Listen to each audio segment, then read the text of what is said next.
A traffic jam with no accident. A forest fire that nobody started on purpose. A company that had every advantage, great product, talented people, massive funding, and still collapsed. A pandemic that experts saw coming and still couldn't stop. What do all of these have in common? They are not random. They are not bad luck. They are not even failures of individual people. They are the predictable outputs of systems behaving exactly as designed. And until you understand how systems work, how they think, how they self-organize, how they resist change and then suddenly collapse, you will spend your entire life reacting to problems you could have seen coming miles away. Today we are breaking down one of the most important books ever written, a book that MIT professors call essential, that Silicon Valley engineers study, that environmentalists, economists, and philosophers all claim as their own, Thinking in Systems, a primer by Donella H. Meadows. Donella Meadows was one of the most brilliant scientific minds of the 20th century. She was a systems analyst, a professor at Dartmouth, and the lead author of the groundbreaking 1972 study The Limits to Growth. She wrote this book over many years, and it was published posthumously in 2008 after her death in 2001. And what she figured out, what she spent her career trying to tell us, is this. Almost every problem in the world, from poverty to pollution to political dysfunction, is not a people problem. It is a systems problem. And if you want to fix the problem, you have to understand the system. This video will give you that understanding. Buckle up.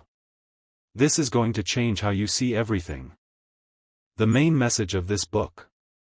The central thesis of Thinking in Systems is deceptively simple: the world is made of systems, and if you don't understand systems, you will forever be confused, surprised, and overwhelmed by how the world works. Meadows argues that most of us, including smart, educated, well-intentioned people, make bad decisions because we are trained to think in straight lines. We see cause and effect as simple, direct, and immediate. A cause is B, B causes C, fix A and you fix everything. But the real world doesn't work that way. The real world is circular, interconnected, and full of delays, feedback loops, and emergent behavior. Things loop back on themselves. Interventions create side effects. Systems push back against change. And once you see this, once you put on what Meadows calls the systems lens, you cannot unsee it. You see it in your body, your relationships, your workplace, your government, your economy, your ecosystem. Everywhere. Let's go through the book's key ideas, chapter by chapter. Part 1, System Structure and Behavior. Chapter 1, The Basics. What is a system? Meadows opens with a definition so clean it's almost shocking. A system is a set of elements connected by relationships, producing a behavior over time. That's it. 3 components. Elements. Relationships. Function or purpose. Take a simple example she uses brilliantly, a bathtub. The water in the tub is the stock, something that can be measured at any given moment. The faucet is the inflow, it adds to the stock. The drain is the outflow, it subtracts from the stock. Together, these create the system's behavior over time. Now here's the insight that will immediately shift how you think: stocks change only through flows, and flows are often governed by feedback loops, information that loops back into the system to change its behavior. This sounds technical. But you are already living inside dozens of these systems right now. Your bank account is a stock. Income is an inflow. Expenses are an outflow. Your mood in the morning is a stock. Sleep is an inflow. Stress is an outflow. A company's reputation is a stock. Customer satisfaction adds to it. Scandal drains it. Key lesson * before you try to change anything, a habit, a business, a relationship, a policy, first understand what the stocks, flows, and feedback loops are. You cannot change what you cannot see. Chapter 2, A Brief Visit to the Systems Zoo. This chapter is where Meadows introduces the real magic of systems thinking, the recognition that wildly different phenomena share the same underlying system structure. She walks through a menagerie of system archetypes, structures that appear again and again in nature, society, economics, and human behavior. The thermostat, balancing feedback loop asterisk. A thermostat has a goal or desired temperature, a current state or actual temperature, and a corrective action that is heat on or off. When the room gets too cold, the heater turns on. When it reaches the target, the heater turns off. This balancing loop seeks equilibrium and resists change. Your body does the same thing with temperature, blood sugar, and hunger. Economies do this with supply and demand. This is why systems are so resilient, and so resistant to outside intervention. The population boom, reinforcing feedback loop asterisk. When you have more rabbits, you get more rabbit babies. More babies means even more rabbits. More rabbits means even more babies. This is a reinforcing loop, a feedback structure that amplifies change in the same direction. Also known as a virtuous cycle or a vicious cycle, depending on the direction. Compound interest is a reinforcing loop. Social media addiction is a reinforcing loop. Pandemics follow reinforcing loops, until something stops them. The predator-prey oscillation asterisk. Add wolves to the rabbit population. Now the rabbits get eaten. Fewer rabbits mean less food for wolves, wolves die off. Fewer wolves means rabbits recover. More rabbits bring back wolves. The system oscillates, not because anyone planned it, but because the feedback structure produces oscillation. Many business cycles, boom and bust markets, and supply chain crises follow the same oscillating structure. Once you recognize these system archetypes, balancing loops, reinforcing loops, oscillations, you start seeing them everywhere. The teenager who stays up late and gets tired and needs caffeine to stay awake and then can't sleep, that's a reinforcing loop. The company that cuts corners to cut costs but then loses customers and has to cut more corners, that's a vicious reinforcing cycle. Understanding the structure tells you what the behavior will be. Chapter 3: Why Systems Work So Well. Here Meadows pauses to celebrate what systems do right, because one of the most important insights in the book is that most systems are extraordinarily good at what they do. Markets allocate resources across millions of people without any central planner. Immune systems fight billions of unique pathogens without a commander. Cities self-organize infrastructure, culture, and commerce without a blueprint. Your body maintains your temperature to within a fraction of a degree in freezing cold and desert heat simultaneously. How? Through feedback. Through information loops that let the system constantly sense its environment and adjust. Meadows identifies 3 key properties that make systems resilient and effective. Resilience, the ability to recover from shocks. Systems that have survived for millennia, ecosystems, ancient cultures, the human body, have deep reserves, multiple redundancies, and flexible response mechanisms. Self-organization, the capacity to create new structures, behaviors, and strategies. Life itself is a self-organizing system. Markets self-organize. Language self-organizes. Hierarchy, systems nested within systems, each level serving the level above and below. Cells within organs within bodies within communities. This hierarchical structure is enormously efficient. It doesn't require everything to communicate with everything else. Key lesson asterisk: before trying to fix a system, ask what it is already doing well. Most systems that appear broken from the outside are actually performing exactly as their internal structure demands. Blindly overriding system behavior without understanding its purpose almost always makes things worse. Chapter 4: Why Systems Surprise Us.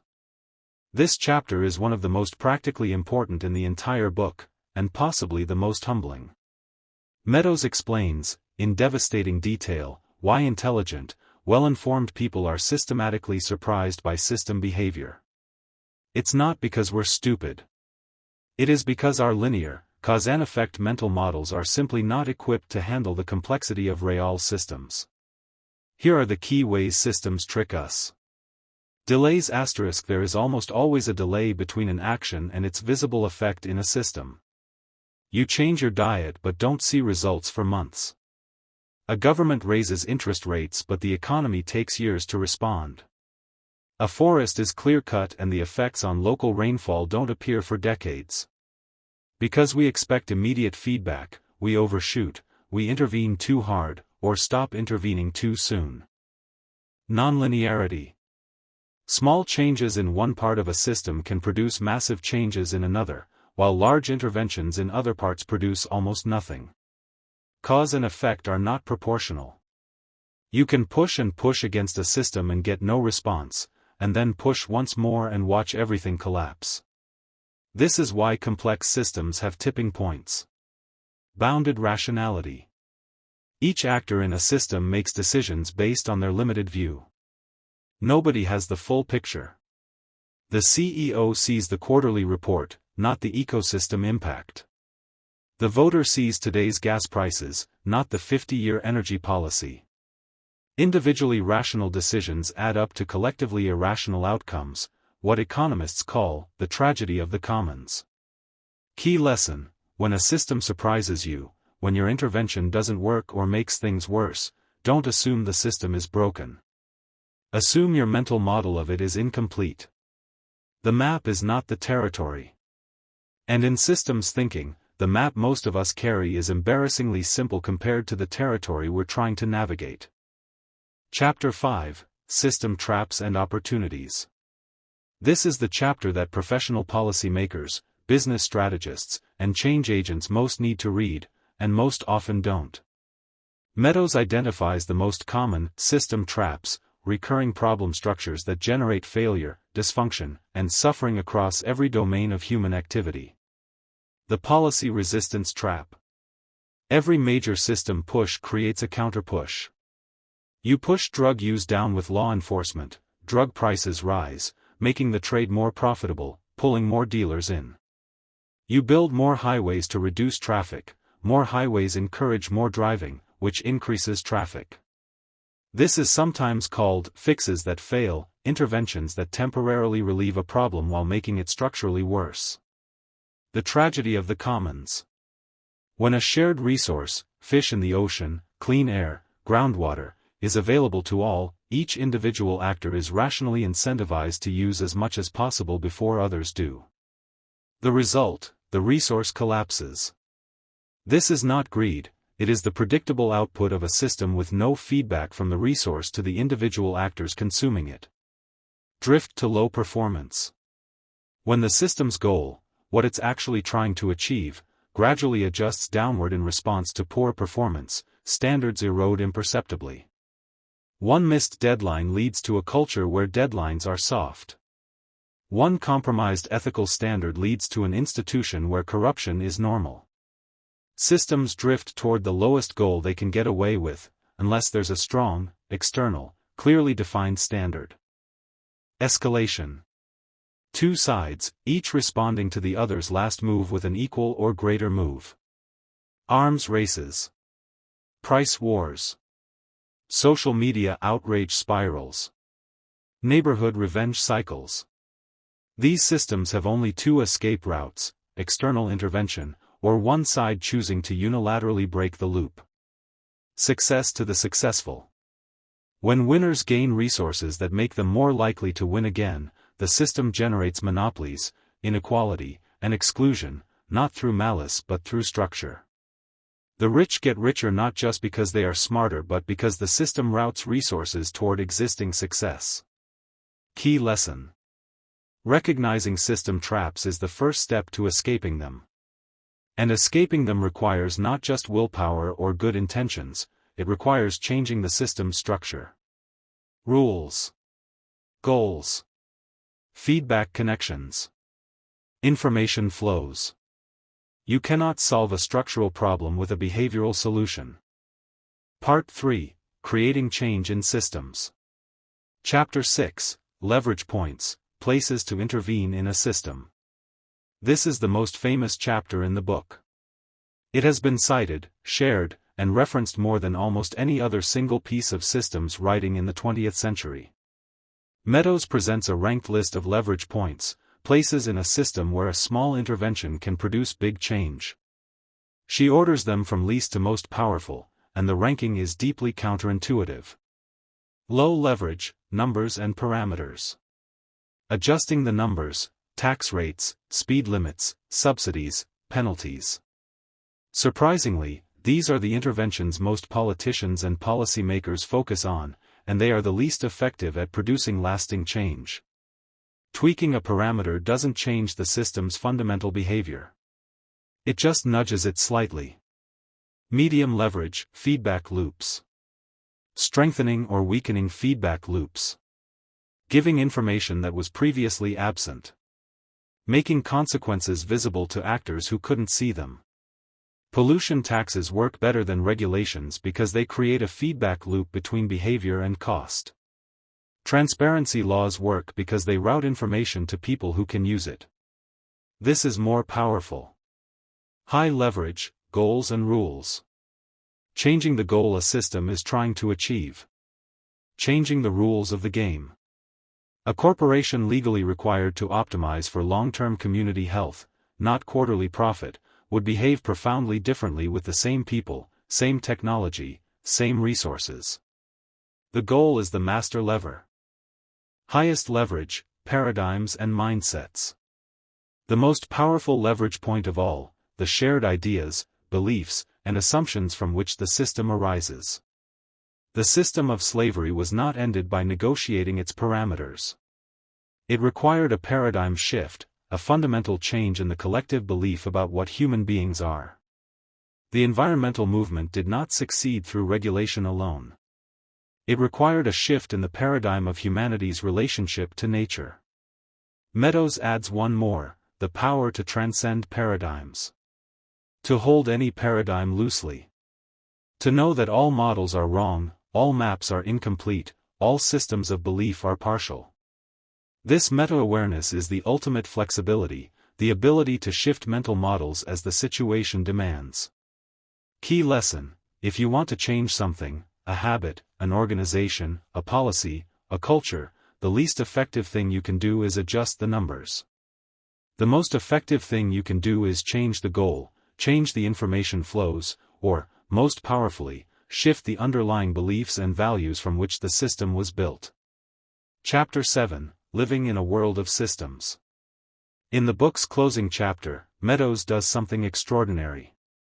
She steps away from systems science and speaks directly, personally, to the reader about how to live well in a complex world. This is where thinking in systems transcends an academic text and becomes something genuinely philosophical. She offers a set of guidelines, not rules, for navigating a world that is irreducibly complex, perpetually surprising, and ultimately beyond anyone's full control. Get the beat of the system. Before you act, watch. Listen. Observe the system as it actually behaves, not as you imagine or wish it to. Every intervention should be informed by direct, humble observation. The farmer who watches weather patterns before planting. The manager who walks the factory floor before writing the memo. Observe first. Act second. Expose your mental models to the open air. Nobody's understanding of a system is complete. Share your models. Invite challenge. The person who refuses to revise their worldview is not confident, they are brittle. Intellectual humility is not weakness. It is systems intelligence. Honor, restore, and reinforce information. Information is the lifeblood of systems. Distorted, delayed, or withheld information degrades system function. Transparency, honesty, and clear communication are not just ethical virtues, they are systems requirements for functional societies, organizations, and relationships. Use language with care and enrich it with systems concepts. The words we use shape the mental models we can form. A language that cannot describe feedback loops, nonlinearity, and delays will produce thinkers who cannot see them. Expand your vocabulary and you expand your perceptual range. Pay attention to what is important, not just what is quantifiable. Economics measures GDP. It does not measure happiness, community cohesion, ecosystem health, or the dignity of work. The things that are easiest to measure are often not the things that matter most. Systems that are managed purely by what is quantifiable will optimize for metrics while allowing unmeasured values to collapse. Go for the good of the whole. In a complex system, optimizing for any single part always degrades the whole. The department that hoards budget, the nation that ignores climate because it's expensive, the person who sacrifices relationships for career, all are optimizing locally at the expense of the system they depend on. Expand the boundary of caring. Widen your circle of concern, across space, other countries, other species, and across time, future generations. The problems we face are not solvable within narrow boundaries. Climate change, biodiversity loss, inequality, all require an expansion of who and what we consider us. Celebrate complexity. Rather than demanding simple solutions to complex problems, learn to love the nuance. The world is not a problem to be solved but a mystery to be explored. People who demand simple answers to complex questions are dangerous. People who can sit with complexity, resist the urge for premature certainty, and keep learning, these are the people systems need. Key lesson: the deepest takeaway of the entire book is not a tool or a technique. It is an orientation, a way of standing in the world. Humble enough to know your model is incomplete. Curious enough to keep updating it. Brave enough to intervene where you can make a difference. And wise enough to know the difference between the two. What Meadows got right. Let me give you my honest assessment of thinking in systems. This book is not for the faint-hearted. It requires patience, especially in the early chapters where Meadows builds the conceptual scaffolding carefully and methodically. Some readers find the pace slow. But every piece of terminology she introduces is essential, because by the time you reach part 3, the entire framework she's built becomes a lens that makes the world visible in a completely new way. What Meadows accomplishes here is rare. She takes ideas from hard science, control theory, cybernetics, ecology, thermodynamics, and translates them into language that any intelligent, curious person can grasp. She uses bathtubs and thermostats to explain principles that govern global economies and planetary ecosystems. That is a pedagogical achievement of the highest order. The book's greatest strength is its profound intellectual honesty. Meadows never pretends that systems thinking will solve everything. She is explicit about its limits. She acknowledges that no model is complete, no map is the territory, and that the world will always retain an irreducible element of surprise. This honesty makes the book more trustworthy, and ultimately more useful, than 100 books that promise simple answers to complex problems. If I could summarize the book's entire wisdom in 3 sentences, they would be these. The world is made of systems with their own logic and momentum. You are not outside those systems, you are inside them. And the only way to change them is to first understand them. That understanding begins here. You've reached the end of this breakdown, and I want you to sit with something for a moment. Every decision you make today, how you spend your morning, how you respond to a conflict, how you vote, what you consume, what you invest in, is an input into a system. The results of that input won't be immediate. They may not be visible for months or years. But they are real. And they compound. Meadows spent her life trying to get us to see this. To understand that we are not isolated actors making isolated choices. We are nodes in vast, interconnected, deeply interdependent systems, and our leverage, our power to create genuine change, depends entirely on how well we understand the systems we are part of. So here is what I want you to do right now. Step 1. Think of one recurring problem in your life, something that keeps coming back no matter how many times you try to fix it. That is almost certainly a systems problem. Write it down. And instead of asking, who is to blame, ask, what is the structure producing this outcome? Step 2. Identify one feedback loop in your life, One place where an action is coming back around and affecting you. Is it reinforcing something good? Or is it a vicious cycle pulling you down? Name it. Naming it gives you power over it. Step 3. Get the book. Thinking in Systems, a primer by Donella H. Meadows. Read it slowly. Read it twice. Give it to someone you care about. The world desperately needs more people who think this way. Step 4. If this video gave you a new way of seeing the world, if something clicked, something opened up, smash that like button. Subscribe to this channel, because every single week we break down books like this one, books that expand your mind, sharpen your thinking, and give you tools that actually work in the real world. Drop a comment below. What system in your life do you most want to understand better? Family? Career? Health? Money? Politics? Let me know, and let's build this conversation. Because here's the truth, you can't change a system you can't see. And you can't see what you haven't learned to look for. This book teaches you how to look. And what you'll see, when you finally see it, will change everything.